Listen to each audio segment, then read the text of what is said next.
All right, folks, Yishai Fleischer here. The Israeli Security Cabinet has taken bold moves, bold steps, announced that basically the Hebron Accords are being abrogated by the state of Israel, not overtly with the words I used, but in fact, de facto, many of the legal stumbling blocks that were placed in front of Jewish growth in the city of Hebron and in Jewish rights in Judea and Samaria to purchase property, to see whose properties are registered properly, to not have to submit any longer plans to the Arab authorities or the Palestinian Authority to move forward. Many of these bureaucratic gridlock things have now been removed by Israel's security cabinet. Will that indeed become law? What is the meaning of all these changes? I discussed with I-24 on the rundown when they asked me how big, how sweeping are these changes?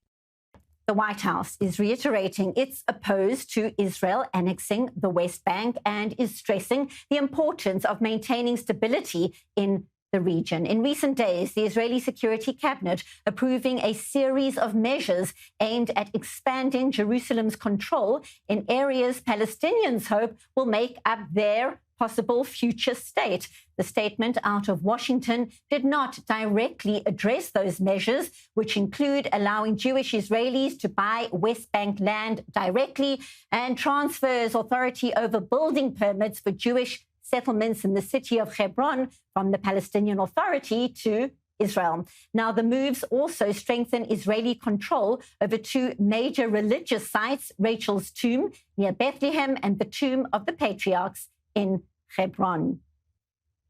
So for more reaction, it's a pleasure to welcome Yishai Fleischer, spokesperson for the Jewish community in Hebron. Thank you very much for your time. As expected, you won't be surprised. Much reaction, of course, to these measures announced by Finance Minister Bezalel Smotrich and Defense Minister Yisrael Katz after getting the green light by the Security Cabinet. But before we get to that pushback, give us a sense of what these measures mean for you and the community in Hebron. Okay, so the pushback is the small part of it. The real story is that the ideas of Oslo and the policies of the Oslo period are starting to be rolled back, and especially in Hebron, which is a 4,000-year-old Jewish city, which we were throughout those years sometimes an ethnic majority, but now we're an ethnic minority, but it's still a very important town for the Jewish people. And under the 1997 Hebron Accords, a lot of power was ceded to the Palestinian Authority, which was an Israeli creation. And now, after years of recalcitrance, Israel is starting to take a lot of those rights and governance powers back to itself. So, it's actually quite complex because there's so many things. So I have it written down. For example, planning and construction, we're ending the systematic obstruction. Okay, there's no longer a requirement to submit development plans to the Arab authorities of the city because they were always stymieing it, right? And whenever you submitted any plans, they'd be like, no, Jews can't live here and we're against it. So now the state of Israel is like, I don't think we need to actually submit stuff to Arab authorities. Let's just, if we have building that we want to do in Jewish Hebron, we're going to do it. Another aspect is simple transparency. A lot of stuff was not known what it was because there was a system that you didn't have to show the identification of all the properties in places like Hebron, including Arab ownership, but just was not clear. Now there's going to be transparency. And abandoned property, houses that have been abandoned for tens of years, can now be identified and hopefully repurposed for public use. In short, there's a removal of restriction on civilian initiatives. There's no more need for this old cumbersome transaction permit. And there's all these steps that are going to ease and normalize Jewish life in Hebron, including the control of the holy sites, the tomb of the patriarchs and matriarchs. Please don't forget the mamas. They're a big part of the story. It's the tomb of the mamas and papas in Hebron and the tomb of Rachel in Bethlehem. So we're basically starting to take apart the Oslo regime and the Oslo policy system and starting to replace it with Jewish sovereignty in the land. And to that exact point, when you talk about the pushback, Arab and Muslim countries obviously slamming the measures, that won't surprise you. Many say they appear to violate the Oslo Accords, as you are outlining right now as well. But They're the not foreign violating. ministers, They're not violating. I'm sorry. They're not violating the Oslo Accords. They are basically eviscerating them. Mhm. The Oslo Accord, which was meant to create a two-state solution, has been a proven failure. And so these are active measures that are saying the Oslo Accords are not actually an accord that stands anymore. The Palestinian Authority is jihadist, anti-Israel, pays for murderers, teaches, brainwashes children. We want to abrogate these bad accords. This was bad policy back then, but it's been proven bad now for the last 30 years. And now the Jewish state is moving away from Oslo. I just don't want to beat around the bush. I want it to be clear. It's not like we're like this kind of sneakiness. It's basically stated that the Oslo Accords are a problem and no longer serve to give peace to this region. And Israel's taking governance rights back to its own land. To that exact point, and have reacted to the reaction from Arab countries, Muslim countries, the EU as well. But what do you make of President Donald Trump's response? He clearly has stated he does not support Israel annexing the West Bank. However, the statement is pretty vague and it doesn't really drill down on the actual measures. What is your sense of the gravitas of this American response? Does it worry you? The American response was clearly a green light in diplomatic speak. It just meant, go ahead, keep doing it. You're doing it just right. Is that exactly what you read into it? That's how I understood it. It's as you said. There's this was it was almost for the Arab countries and for the European left-leaning countries. So he's like, yeah, don't annex fully, don't take control of all the land. But the thing that you're doing, you're absolutely right to do it. You're absolutely right to do it. And it's very simple. People like President Trump do not support jihadism. The Palestinian Authority is the vehicle for jihadism. They pay the October 7th Hamas terrorists. They are anti-Israel. All you have to do is watch Palestinian TV, which I have here at home. Watch it for 10 minutes. You'll see it's hateful of Israel, calls for its destruction, pays murderers, brainwashes children, and tries to make the land Judenrein. It's over. Okay, now it's not going to be over in one shot, but it's being eroded. We are trying to erode the Oslo idea and instead make Israel sovereign, which is going to bring more peace and more normal life for more people. Ask any Arab in the street what they think of the Palestinian Authority, and they have one word: corrupt. So this thing is corrupt. It's jihadist. It's a failure. In fact, I'm ashamed that my country is backing this thing, which, by the way, suppresses many Arabs as well. So Oslo is dead, right. but the effort to undermine it is a bureaucratic, long process, and today was a big day. By the way, there was already previous steps taken. There were previous steps taken in the 2000s. There were military steps taken to take away the Oslo regime. Right. More recently, this whole agreement about one of these desert nature reserves that the Palestinian Authority simply built houses on was taken away. So slowly but surely we're eroding the Oslo state narrative, and in the end of this process, Israel's going to control its ancestral homeland of Judea and Samaria. Yishai Fleischer, as always, appreciate you being with us on I-24 News. Thank you for your time. I appreciate it. Thank you. Okay, that was my appearance on I-24, and I made the claim that the Oslo Accords, and especially the Hebron part of the Oslo Accords, are being abrogated. But I thought it would behoove us to hear from a real expert. And Maurice Hirsch is lieutenant colonel in the IDF, an international law expert who specializes in the prosecution of terrorists, the Palestinian Authority, and the law applied in Judea and Samaria, the so-called West Bank. He's held many senior positions, ultimately becoming the head of military prosecution for Judea and Samaria. He's now the director of the Initiative of Palestinian Authority Accountability at the Jerusalem Center for Security and Foreign Affairs, and a research fellow at the Israeli Institute for Strategic Studies and Israel Defense and Security Forum. Okay, so we have somebody who really does understand the law. Maurice Hirsch, thanks so much for joining us today. Hi, Shai. Always good to join you. Okay, so how big of a deal are these changes? Changes to the planning and construction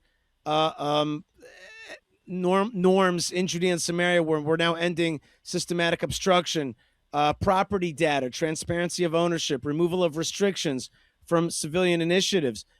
Are these things just hot air, or are they real on the ground? So I think what we're seeing here at the moment is really a difference in an approach to Judea and Samaria. It's really looking at what were the problems that we've had until now and how they can be changed. Let's take Hebron as an example.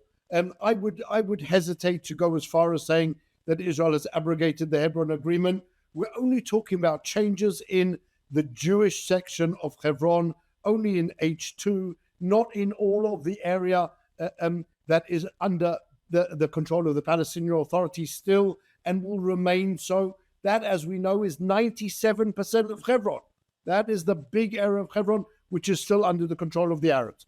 What we're seeing is a change in the area of the Yishuv Yehudi, the Jewish presidents in Hebron, and there we're seeing a massive change. There we've had this situation under the Hebron Accords, where for the last 30 years, there should technically have been some type of cooperation between Israel and the Hebron municipality.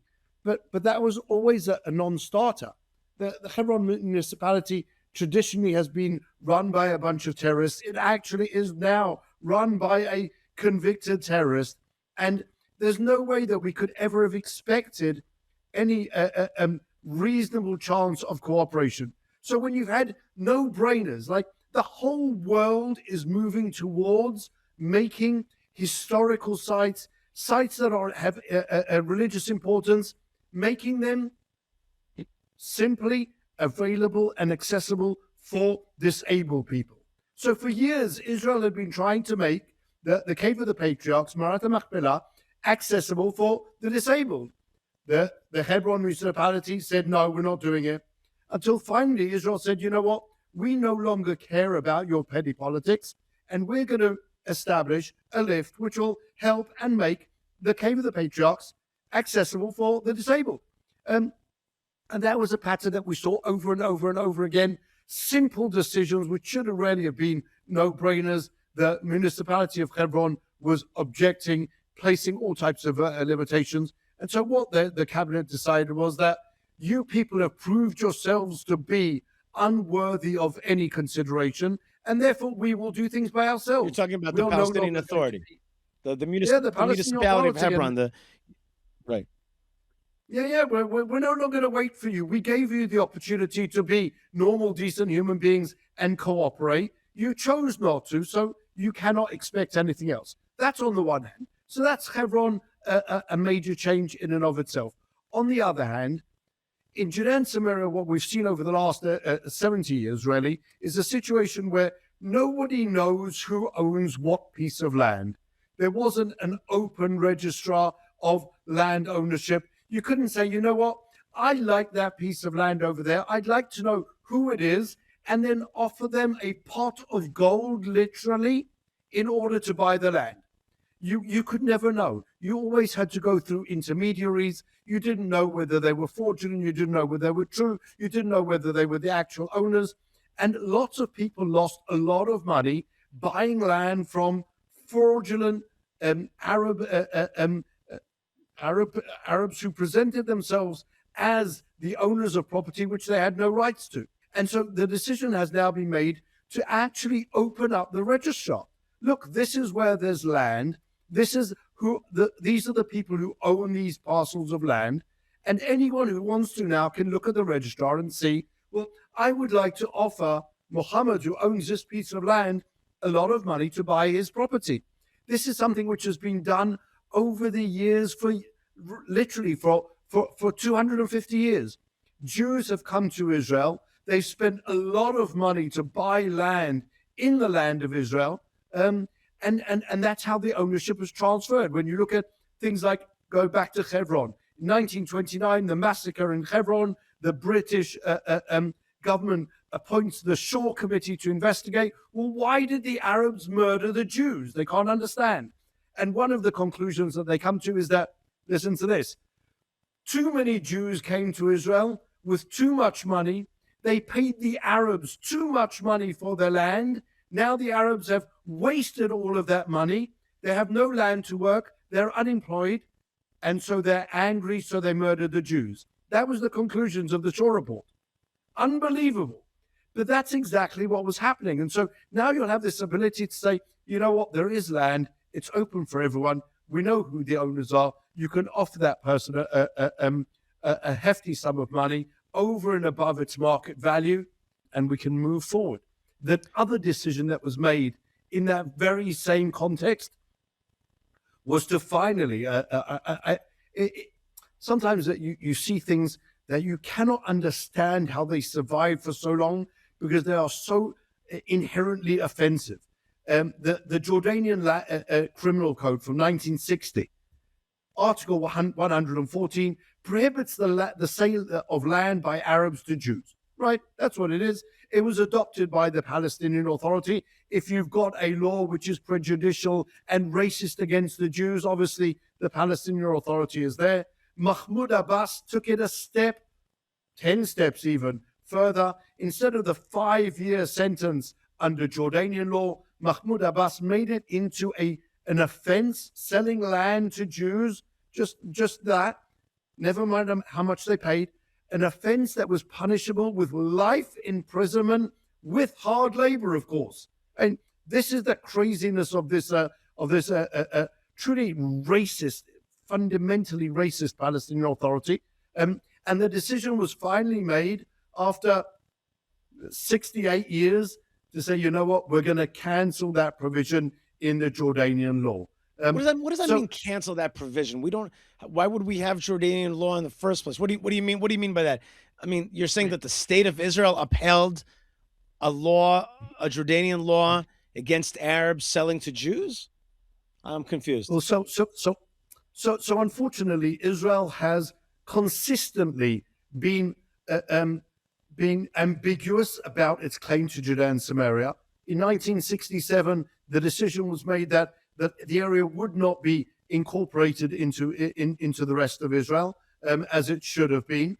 And so what happened was that they applied what they interpreted as international law, which says that in areas that come under your control, which are not yours, you are required to leave the law that was in force at the time in place, unless it is fundamentally against your policies. And that's what Israel did. It left the Jordanian law in place. It left some of the British law in place. It left some of the Ottoman law in place. Much of the land law in Judea and Samaria was Ottoman law from pre-state, which was then adopted and incorporated into the law in Judea and Samaria. And one of those provisions was the Jordanian criminal law, which remains in force to this day. Right? When an Arab steals a car and he's brought to trial before the military courts, he's indicted under Article 407 of the Jordanian Criminal Code. So the Article 114 said it's illegal to sell land to Jews. It doesn't say that exactly, but that's how it's been interpreted. It's selling land to foreigners who would try to make it part of another state. That's really what it says. And so that was something which remained a law in force. It was never enforced, obviously, by Israel. Right? It was basically a provision which everybody saw, everybody ignored, until the Palestinian Authority came along and they said, you know what, we're adopting the 1960 Jordanian Criminal Code, including that same provision. And not only that, we're going to actually enforce it. We're going to send people to jail for the crime of selling land to Jews. Like, imagine that. In Iran, Jews own land. They can buy land. In the worst of countries, they can buy land. Jews are forbidden from buying land from Arabs under the Palestinian Authority law. That's the fundamental racism of that institution. Okay, so there's a return to health or a return to normalcy, some kind of taking apart these old bureaucratic knots, these Gordian knots that were there. There is a change, and it reflects the will of the people. Is there next steps in order to actually make this stuff on the ground active as the policy of Israel? Does it still have to be cleared by generals, army generals in the field, or does it have a Supreme Court hurdle, or does it need a vote on by Israelis' full cabinet? What's going to make these new clear and unambiguous and normal policies part of Israel's day-to-day? So what you're asking, Yishai, is a very simple question, which really does have a very, very simple answer. The government of the State of Israel made this decision. All of the other institutions are subject to and underneath the government of Israel, and therefore it should be a no-brainer. It will be implemented as soon as possible. But it does bring into question a different subject, which is, well, if the military commander in Judea and Samaria, he's the sovereign, what weight exactly does the decision of Israel's cabinet have? I'm dealing with that subject in discussions in the Knesset regarding imposing the death sentence on terrorist murderers, and some of the participants in the discussion are saying, well, you can't make a decision forcing the military commander to do something. And the answer is, oh yes, of course you can. The military commander is not a separate country. It's not a separate entity. He's a general in the Israeli army. He is subject to the chief of staff, to the minister of defense, to the government of the state of Israel. And all of those arguments about whether he is an underling of and whether he's a sovereign in his own right are absolutely ridiculous. When the government of Israel decides to release terrorists in return for whatever they're doing it, he tells the commander, release the terrorists or else. I happened to be party to discussions a few years ago where one of the military commanders actually said, you know what, stop, hold it, I've changed my mind, I don't want to sign the release of ex-terrorists. Within 5 minutes, the chief of staff picked up the phone to him and said, either you sign or you're fired.